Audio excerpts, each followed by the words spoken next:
Enough? I do have one more question. Yes. It's related to this. It's about visualization as a technique for healing. Visualization is taking something into more and more specific. This is what I was wondering about it. Since every subject is two subjects, wanted and lack of wanted, if we were standing in your physical shoes, we would be certain that we were on the good feeling end of the stick before we would become more specific, as in visualization, or more specific as in affirmation.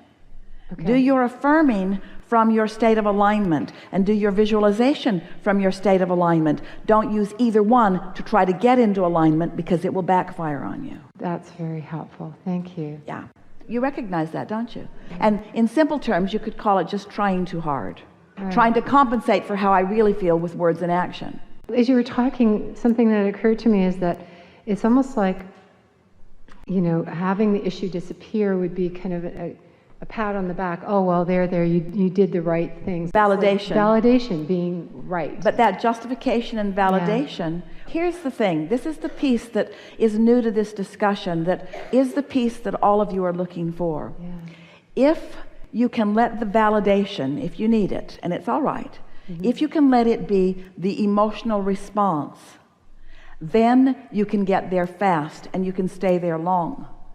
If you need the validation to be the all the way manifest, in other words, let's look at this vibration of desire that you want to turn into a full-fledged manifestation that you can see and hear and smell and taste and touch.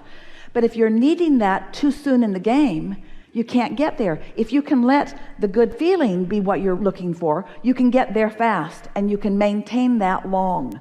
And once you get the hang of that, then the rest must follow. But if you demand this before you've got this, if you demand the manifestation, if you demand the changed condition before you've got the unconditioned, which is what we're calling the emotion, then you don't get there. Did you follow that? So let us just ask you some questions. Is it easier for you, from where you stand right now, to deposit $10 million in your bank, or to find a thought that feels good around the subject of prosperity? Which is easier, the emotion or the manifestation? The emotion. Which is likely to happen this afternoon? The emotion. The emotion or the manifestation? Emotion. So what we want you to hear from us is, if you can make the emotion the big deal that it is, if you can make it the prize, because it represents connection to all of the resources, if you can let that be what you're reaching for, because you can get it now, because you can get it now, because you can get it now, because you can get it now, because you can get it now, you can get so good that you can stay pretty steadily there all the time. And when you're not, it's not a big deal. You know you can get back there. You can become expectant of feeling good. And when you are expectant of feeling good, then those manifestations will follow. So here's the trap that you think we just put you in. If you need the change in the condition in order to feel good, it's slow in coming, if ever. If you can feel good anyway, then the condition will come. Well, Abraham, do you want us to have the condition or not? Yes. We want you to have the condition. We want you to have the full-blown manifestation. Yes, yes, yes. We're just telling you how to get it. Yeah. Yes, yes, yes, we want you to have the physical improvement. Yes, we want you to have big piles of money. Yes, we want you to have all of those manifestations. We just want you to find the uncondition of it first. Then the condition must follow. But if the condition must be before it is, now you're looking right at the lack of it. So what's the vibration that you're offering? The lack of it. But when you're finding the emotion of it, what you're looking at? The fullness of it. Can you feel the difference? Yeah. It's big. It's what deliberate creating is. It's the difference between those masters that you have revered in all subjects. Those who accomplish the things that you are wanting to accomplish have discovered this. And it feels like a paradox to you. It feels like a contradiction. It sounds like we're saying, if you don't want it, then you'll get it. But that's not what we're saying at all, because your desire is in place. So what we're saying is, if you can surrender your resistance of your desire, then it must come. If you say, I want it so bad it hurts, that's not a good sign. If you say, when I think about it, I am joyful, oh, that's such a good sign. Okay. When you say, when I think about it, I'm just frisky, that's such a good sign. When I think about it, I worry, not a good sign. Yeah. Good. And I feel like I'm mostly in that direction. Yeah. And that feels really good. Yeah. Yeah. Yeah. You only have to be about 51, 49 in order to be moving toward what you want. When you get up around 60 or 70, you're the happiest person that almost anybody knows. When you're feeling good most of the time, you're rocking it. People are looking at you and saying, hey, you've got way more than your fair share of all the good stuff. That's what they'll say to you. Hey, how come all the good stuff comes to you? All of it doesn't, just my fair share.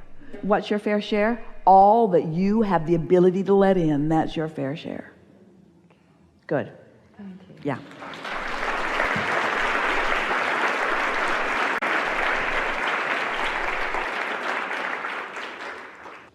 How can we work our way through that resistance with wording?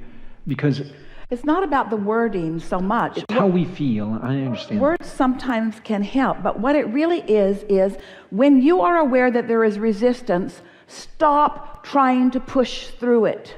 Because trying to push yourself through it just makes more resistance, so it just gets worse. So it really is about surrendering. This is what you wanted to talk about. It really is about giving up. Oh, never mind, I can do this later. Oh, never mind. This isn't the right time for that. Oh, never mind. Allowing. Esther had printed some cards that go on the dash of the car. Would you like one? Yes. She'll send them to you. The card, you can't read it when you look at it, but it reflects on the windshield so you can read it, and it says, things are always working out for me. Things are always working out for me. Things are always working out for me. Things are always working out for me. She has it on all of her cars. Things are always working out for me. One day she took 3 cars to the car wash because it was the day she was washing cars. So she took one down, took another one down, and the man said, oh, it's so nice to see you again. And Esther's thinking, oh, thank you. And he said, I recognize the card on your dash. Because he had not seen anything like that before. Things are always working out for me. That's an affirmation worth making. Things are always working out for me. Do you believe it? Yes. Do you? Yes. Do you really? Yes. Things are always working out for me? Yeah? You believe that? Yes. Really? Yes. Things are always working out for me. Things are always working out for me. Things are always working out for me. Taking their damn sweet time sometimes. We heard you. Things are always working out for me. So if that statement's too strong, then say, things often work out for me. I'm often aware that things are always working out for me. That's a sort of more true statement. I'm often aware that things are always working out for me. Sometimes I realize that things are always working out for me. I like it when I'm aware that things are always working out for me. The more I'm aware that things are always working out for me, the more things are working out for me. I don't need to focus upon the condition of things working out in order to know or expect things are working out for me. I'm beginning to trust in my own well-being. I'm beginning to trust in my own worthiness. I can feel that I am the object of the attention of source of non-physical energy. I can feel that there are a whole lot of non-physically focused beings who have my back. I can feel that things are working out for me. I can feel that I could let things work out for me even more as I let go of the things that are bothering me. I can help things work out for me in a more conscious way by being consciously aware that things are always working out for me. They don't seem like they're always working out for me, but deep down I know that they are always working out for me. And when something isn't working out for me, next I'm going to say things are always working out for me. I just got to relax and allow the path of least resistance to move it along. Things are always working out for me. Things are always working out for me. No regrets, no bad steps, no wrong steps. I can't get it wrong. I'm never going to get it done. The reason that it's not ever wrong is because it's never done. I'm in the right place at the right time. Things are always working out for me. Things are always working out for me. Let's take it further. Source adores me. Source adores me. My inner being adores me. I am so loved. I am so loved. Look at this planet spinning in its orbit in perfect proximity to other planets. Things are so working out for us. Oh, they keep telling us something's going to hit us. They keep telling us we're going to go out of orbit. They keep telling us that things are going wrong, but things are always working out for us. They keep telling us that the drought's going to come and it's never going to rain again. And now we're on the streets in our boat. Things are always working out. Things are always working out. I could smooth the flow out by trusting that more. I could smooth the flow out. I could have less flood and less drought. I could smooth the abundance out. I could allow things to come to me more smoothly. I could smooth out my path of least resistance. I could make it lesser and lesser resistance. It's so that when I have an idea of something I want, it can come to me swiftly and speedily. It doesn't have to take as long as it is. It's all right that it does. You see what we're getting at? And aren't these words calming and reassuring? And couldn't you find them if you wanted to? And don't you want to? Yes. Don't you want to really know that things are always working out for me? So someone says, how did you get to where you are? Tell me about yourself. And you say, instead of no, you could say, things are always working out for me. Things are always working out for me. Things are always working out for me. What do you mean? Oh, it's too long of a story to tell. I'm just a thriver. I'm just a thriver. I think I may be the most blessed person on the planet. Things are always working out for me. How'd you get there? Don't know, but I'm glad I'm here. It happened so gradually, I can't even remember. Just seems like for a really long time I've been thriving. I don't really like to see you thriving that much because I'm not thriving. Things are always working out for you too. Things are always working out for all of us. Oh yeah, well I don't see that. A lot of people don't, but then they don't thrive.